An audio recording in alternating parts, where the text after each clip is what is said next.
આપ સૌ જાણો છો કે વિશ્વમાં અત્યારે યુદ્ધ ફાટી નીકળ્યું છે અને આણંદ જિલ્લાના ઘણા બધા અમેરિકા જતા હોય કે અમેરિકાથી આણંદ આવતા હોય પ્રવાસીઓ ફસાયેલા છે.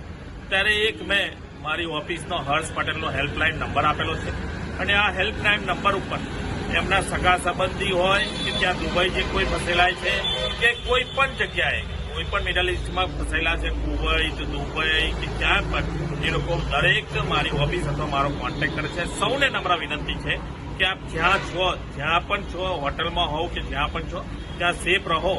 આદરણીય પ્રધાનમંત્રી નરેન્દ્રભાઈ મોદી સાહેબની સરકાર છે અને જે રીતે મને પૂરો વિશ્વાસ છે કે આદરણીય પ્રધાનમંત્રી નરેન્દ્રભાઈ મોદી સાહેબ બધાને સેફલી પોતાના દેશમાં, ભારત દેશમાં લાવશે. પરંતુ જ્યારે આ યુદ્ધ થોડું બંધ થાય અને પરમિશન મળે ત્યાં આગળ પ્લેન ઉતારવાની અને એરોડ્રામ ચાલુ થાય ત્યારે સૌને અમે પાછા લાવીશું. પરંતુ આપ અત્યારે જ્યાં છો ત્યાં સેફ રહો. અમારી જવાબદારી, સરકારની જવાબદારી છે, સરકાર નિષ્ઠાથી નિભાવતી જાય.